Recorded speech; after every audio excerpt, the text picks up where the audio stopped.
Meskipun kita banyak melewati masa-masa sulit di pemilu 2019. Kenapa saya katakan sulit? Karena itu memang pemilu yang tersulit dalam sejarah. Kita di media sosial itu sering dibully. Kebebasan kita sejatinya sudah direnggut.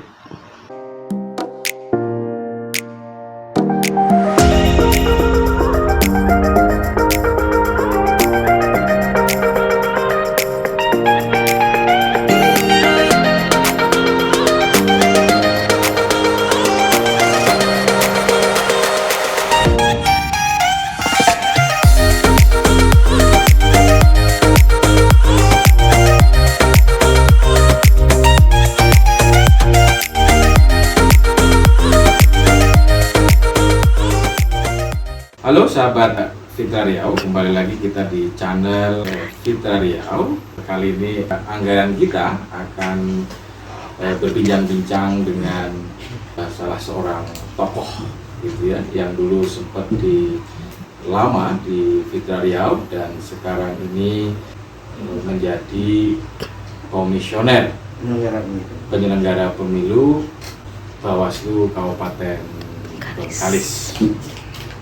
Nah, kita akan berdiskusi atau ngobrol-ngobrol santai tentang seputar pilkada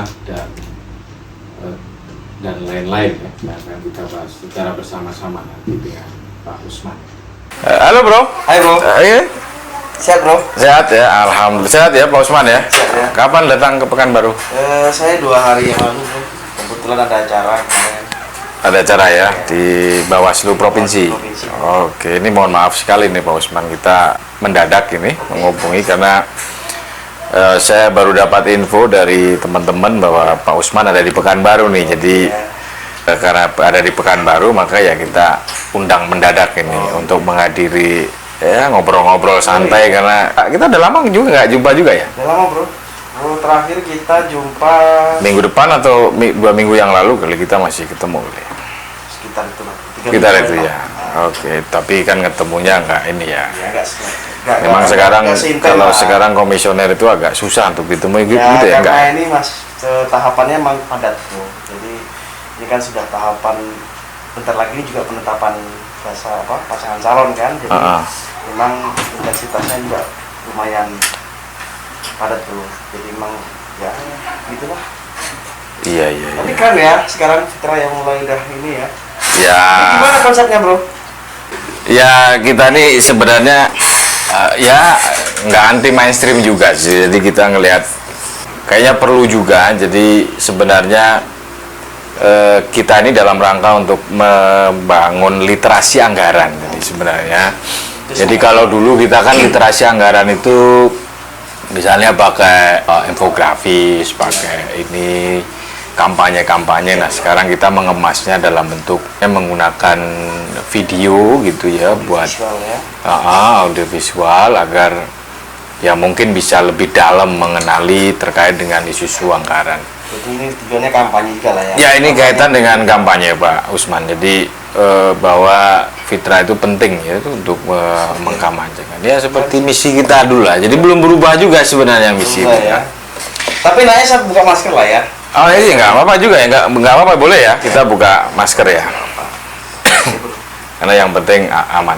Udah pakai hand sanitizer belum? Udah dong. Bisa ini pakai. Sekarang harus baru penting ini pakai ini Pak. Kemana-mana harus pakai ini gitu. Karena juga standar kita harus pakai hand sanitizer kan kemana-mana. Oke, yang penting termasuk kita melakukan pengawasan di lapangan itu kita harus pakai hand sanitizer.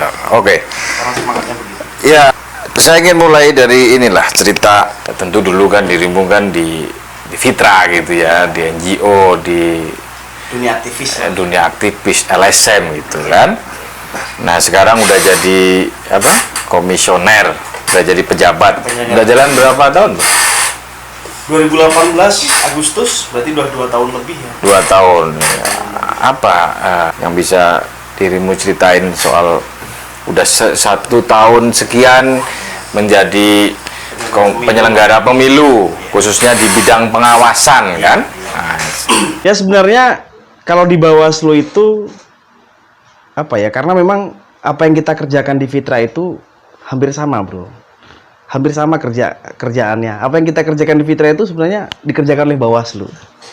Jadi lebih, cuman perbedaannya memang kita pernah bertemu dan bahkan kita sudah pernah melakukan pemantauan itu sejak 2010 bahkan bro, waktu kita ngawal ada program apa dari USAID kalau nggak salah, itu terkait dengan efektivitas keuangan pemilu kada pada waktu itu. Jadi memang kalau di Bawaslu itu karena kita bukan penyelenggara teknis, jadi dan awalnya kita di lembaga yang memang concernnya pada isu-isu kebijakan publik, anggaran seperti Fitra, ya tidak begitu kaget juga karena sistemnya juga sudah ada gitu ya.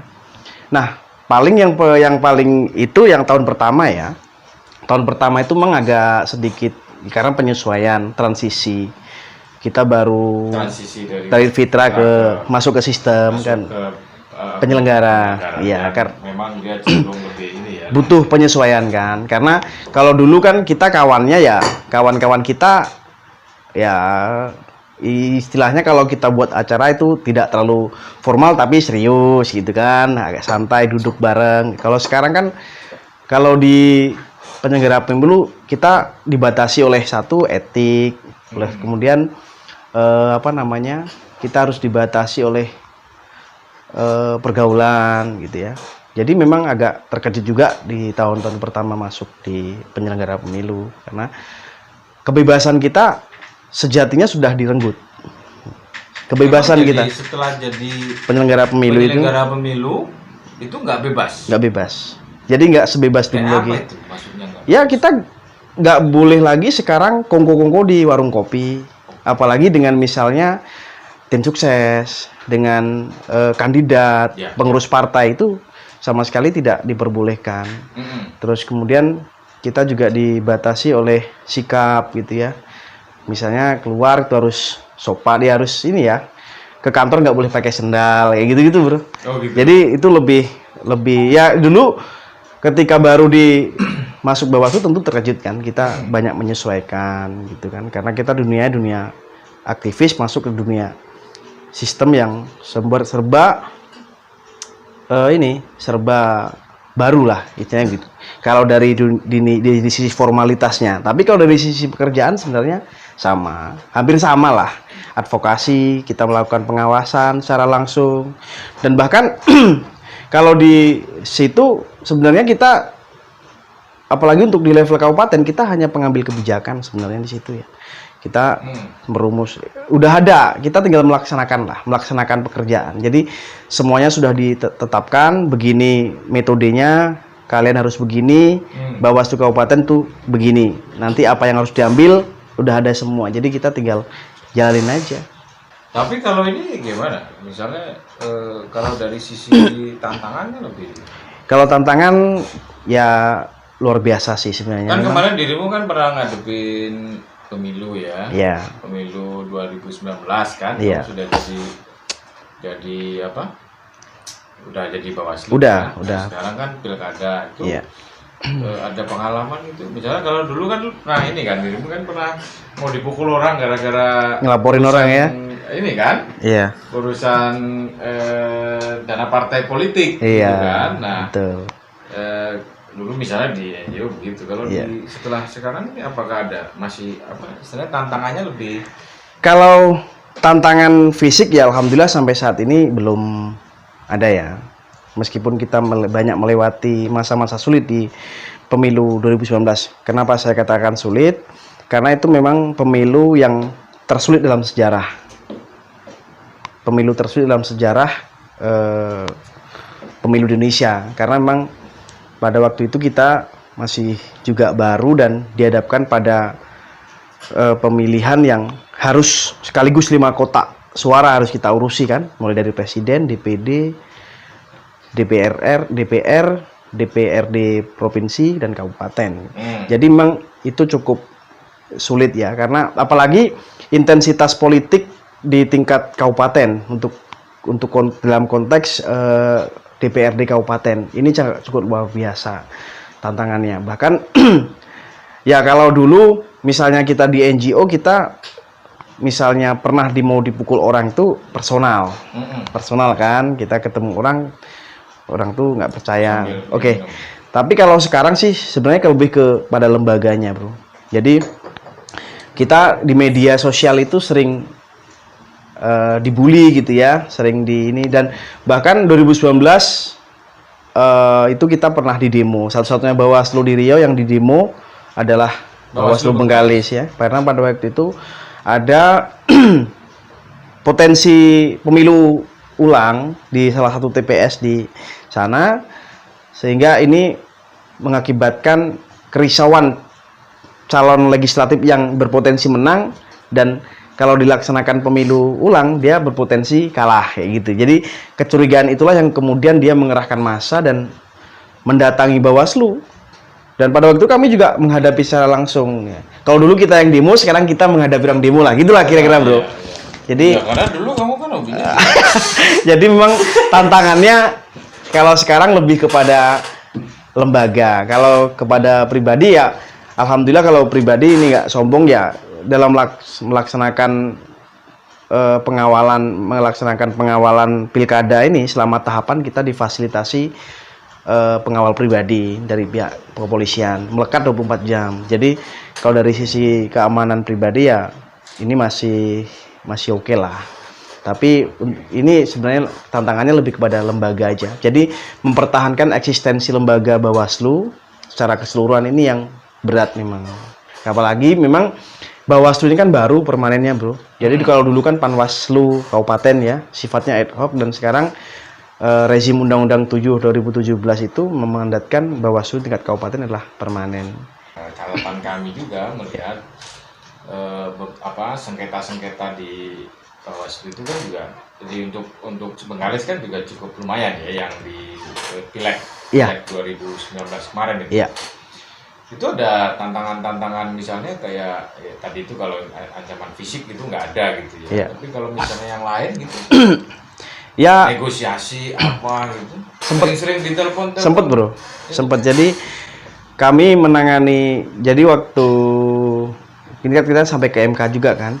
Sebelum ke MK kita ada namanya sidang acara cepat. Sidang administrasi acara cepat itu ketika ada salah satu pihak kandidat caleg pada waktu itu tidak puas dengan hasil yang telah ditetapkan di tingkat kecamatan maupun kabupaten, dia bisa melakukan sengketa proses, bukan sengketa proses namanya, melaporkan kepada kami. Nah, kami akan memeriksa terlapor misalnya KPU, mengkaji ya, dan bahkan sampai memutus ya. Nah, memang pada sebelum sampai ke MK itu kita sempat memproses salah satu laporan yang diduga kuat, dilanggar oleh KPU dan kawan-kawan di jajaran PPK maupun PPS pada waktu itu, karena ada selisih hasil kan. Nah, selisih hasil lah, kemudian ya banyak kalau di telepon negosiasi gitu sempat ada juga tawarin apa gitu. Dia memang tidak secara langsung menawarin gini, tapi kalau dilihat dari model negosiasinya, membaca pesan singkatnya itu arahnya ke sana. Gitu ya. Iya, tapi tidak secara langsung. Itu yang terakhir. Terus yang pertama sebelum itu juga pada waktu kami sidang sengketa proses pencalonan legislatif di awal di 2019 itu. Ya, karena ada salah satu calon yang tidak diloloskan oleh partai politik karena alasan tertentu. Ada dualisme kepengurusan pada waktu itu. Jadi bupati itu? DPRD. Waktu pileg. Waktu pileg. Jadi salah satu calon ini tidak diluluskan, di TMS-kan lah sama KPU dengan alasan tidak memenuhi syarat. Tidak memenuhi syarat kan artinya dia tidak ditetapkan sebagai daftar calon sementara maupun daftar calon tetap nantinya. Nah, jadi setelah kita proses ya banyak juga seperti itu, dia melakukan WA, komunikasi. Dan bukan hanya saya tapi teman-teman kami kan 5 orang ya. Bukan kami aja, termasuk kawan-kawan kami juga sempat ya? dihubungi lah gitu. Jadi karena kebetulan kan kami jadi majelis pada waktu itu. Tapi dia sekarang masih komit dengan integritas. Kalau soal integritas tuh bagi saya paling pertama, bro. Jadi tidak bisa ditawar-tawar. Masalah integritas itu tidak bisa ditawar-tawar. Jadi integritas itu memang menjadi prinsip bagi saya. Jadi apapun urusannya, integritaslah yang paling kita kedepankan. Ya, karena memang kita dibesarkan dari komunitas ya komunitas yang selalu berkuar-kuar, berbicara dan mengawal soal integritas kan, kayak gitu. Sekarang dengan Usman dulu itu masih sama. Sama. Tak ada yang tak ada yang beda. Tak ada yang beda. Cuma bedanya saya lebih banyak di Bengkalis daripada sini kan sekarang. Cuman kan kalau sepekan baru pasti saya mampir insya Allah. Kalau bedanya kalau sekarang Usman itu fokus ngurusi pilkada. Ya. Kalau dulu Usman tuh ngurusi semua. Ngurusi korupsi, ngurusi anggaran, layanan publik. Betul. Ngurusin pilkada juga, ngurusin partai politik, gitu-gitu. Dan kira-kira menurutmu Kak? Iya. Kan di Fitra itu lama di situ ya. Iya. Udah ya 10-an tahun lah lebih kurang. 2008. 2009. 2018, 10 tahun lah ya. 10 tahun. 10 tahun. Anda nggak rasa bahwa ngapain nggak dari dulu sini apa gitu. Misalnya enggak lah, Bro. Atau justru malah ternyata ada hal yang justru ya istilahnya yang Jawa bilang oleh-oleh yang Fitra itu jadi semangat ya. Lebih gitu ketika justru terjun pada situasi yang ya itu tadi misalnya yang di Bawaslu gitu. Kalau saya berprinsip begini, tidak ada kata terlambat atau tidak ada kata terlalu cepat kalau kita mau berproses. Itu aja intinya, Bro. Jadi meskipun sejak 10 tahun itu bagi saya ya kalau cukup matang sih belum. Kalau orang kan mau sempurna itu agak ya susah karena kita dinamis ya. Tapi kalau sekedar untuk misalnya memperkuat di salah satu isu yang mungkin kita lebih mau fokus gitu saya kira cukup lah untuk kesana gitu ya, karena memang 10 tahun belajar di Fitra ya menjadi semangat juga modal kita untuk bekerja ya, artinya kita harus jadi pembeda, Bro, dengan yang lain. Harus jadi pembeda. Jadi perbedaan itu ya muncul karena kita dibentuk dari awal. Secara alamiah kita dibentuk, walaupun yang bentuk itu diri kita sendiri. Yang penting beda kan enggak. Kita enggak. Kalau kita kan kalau di penyelenggara pemilu itu kolektif kolegial, Bro. Tetap. Jadi kita menjaga itu. Jadi prinsip kolektif kolegial itu ya segala sesuatu harus bersama. Mengambil kebijakan tidak boleh sendirian. Harus pleno. Pleno itu ya kalau 5 orang minimal dihadiri 3. 50 lebih 1. Itu udah ketentuan. Nah, kalau kita tidak pleno berarti kita sudah menyalahi prinsip kolektif kolegial itu. Nah, itu ya. Kalau di Fitra kan dulu gitu juga ya. Kalau di Fitra ya lebih cenderung ya karena kan kita dari dulu mengawal partisipasi juga ya. Kalau kita kan lebih kepada partisipasi ya. Saya koordinator dibantu oleh teman-teman, itu juga mau ngambil apa kita juga harus diskusikan dulu toh. Nah, begitu, Bro. Kan publik perlu tahu soal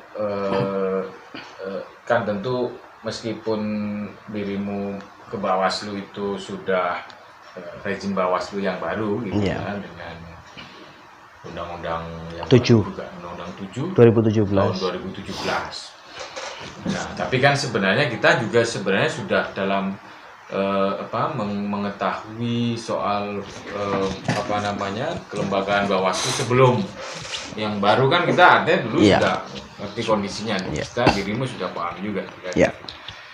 Itu kira-kira apa sih berbedanya gitu ya Bawaslu yang sekarang ya setelah ditetapkan dia tidak lagi ad hoc panitiaan gitu ya, tapi dia sifatnya justru continue gitu dengan itu perbedaan kewenangannya, perbedaan fungsinya gitu-gitu.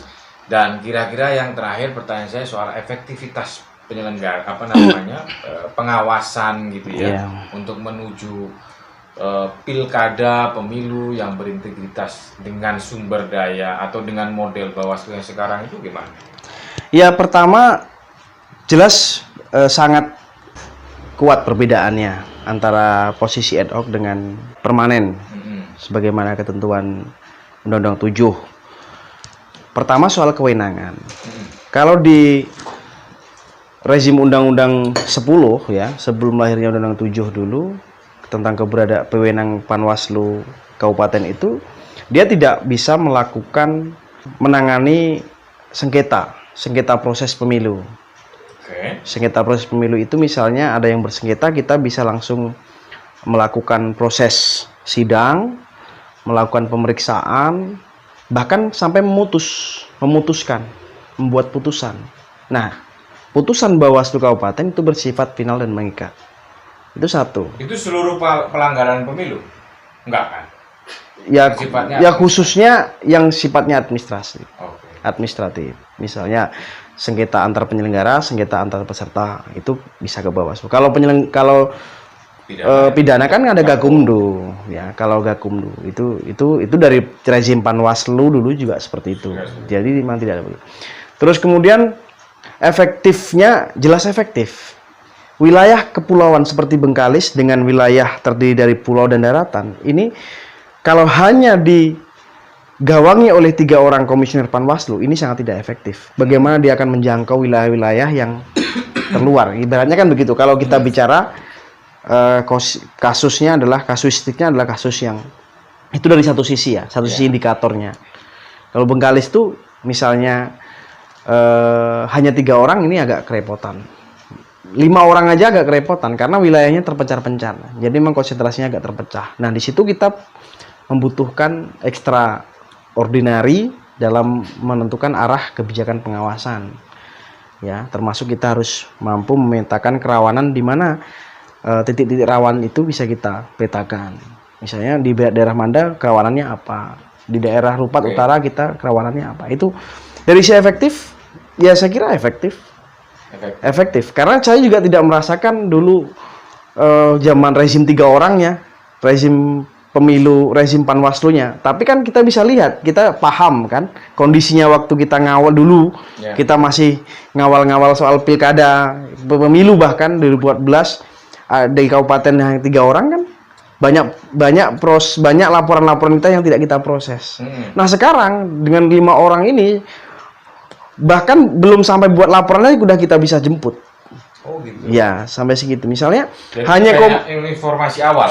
Informasi awal. Kita bisa jadikan itu sebagai informasi awal. Lalu Kita ditindaklanjuti telusuri. Jadi temuannya Bawaslu. Iya, kita telusuri, bisa jadikan temuan atau kita soal lanjut atau dilanjut itu nanti ada namanya Gakumdu tadi. Ya, kita kaji, ada kajian kalau dia pidana. Kalau administrasi juga begitu. Administrasi kan nanti kita minta klarifikasi. Ada kajian, kita klarifikasi dulu. Oke. Kita hadirkan yang bersangkutan. Kemudian kita minta klarifikasi ya. Kemudian kita panggil ahlinya. Periksa ahli, saksi, ya udah kalau memang memenuhi unsurnya kita lanjutkan, kita teruskan ya gitu deh. Itu. Tapi kalau dari sisi ini Pak Usman, dari sisi sumber daya, apakah semakin banyak? Misalnya, apakah cuma dulu kan juga ada Panwascam juga kan? Ada PPL dulu, PPL sekarang PKD. Iya. Cuman yang beda dulu nggak ada pengawas TPS ya. Iya. Sekarang ada. Ada. Kalau PPL kan ada tetap kan? PPL itu mulai 2015, pilkada 2015. Ya, artinya zaman pasti Panwas tetap masih ada. Terus Panwascam juga sama. Kalau PPL itu dulu kalau nggak salah 1 atau 2? Kalau PPL 1. Dulu 1. Sekarang 1 juga. 1 juga. Tetap 1. Panwascam 3. Panwascam 3. Oh, berarti yang berubah itu komisioner saja. Komisioner. Yang dulu 3 menjadi 5 yang dulu misalnya bekerja pada tahapan pemilu, sekarang jadinya full gitu ya, full, 5 tahun. Iya. Ya begitu. Oke, artinya itu yang berubah ya. Tapi setidaknya kalau dari resource ini, resource misalnya kayak sumber anggaran gitu, Ya kalau anggaran kita lihat rezim pemilunya dulu. Kalau rezim pemilunya itu misalnya kayak pemilu nasional, kayak Pileg 2019 itu kita sumber anggarannya dari APBN. Tapi kalau rezim pilkada ini, misalnya pemilihan gubernur, anggarannya dari provinsi. Kalau rezim pilkada kabupaten, ya anggarannya dari APBD, dari kabupaten NPHD namanya. Oke, jadi tetap ya ini ya. Ada jenjangnya. Jadi kita tetap menghindari pendanaan ganda. Kalau kita dulu kan isunya begitu kan, Bro. Kita untuk bagaimana efektifnya sumber anggaran itu kita harus memangkas segala kebijakan anggaran yang berpotensi ganda. Nah, itu sudah terjadi sekarang. Memang sekarang sumber anggaran itu cuma satu. Kalau yang pilkada, ya pilkada aja untuk urusan pilkada. Tapi kalau urusan sekretariat, ya urusan yang bersifat itu tetap APBN. Urusan yang bersifat rutin itu tetap APBN. Tapi kalau dia berkenaan dengan tahapan pilkada, itu APBD. Dan itu untuk kegiatan-kegiatan pilkada, maka itu dibiayai dari biaya APBD. Iya, begitu. Oke, artinya memang sekarang istilahnya kalau dulu kan kita juga waktu kita di Fitra kan bisa kita ngakses dana begitu. Akses KPU, Bawaslu. Nah sekarang saya prakteknya begitu ya, anggaran itu dibagi-bagi. Kalau misalnya yang untuk rutin itu datang dari APBN, kalau yang sifatnya untuk pelaksanaan pilkada berasal dari APBD.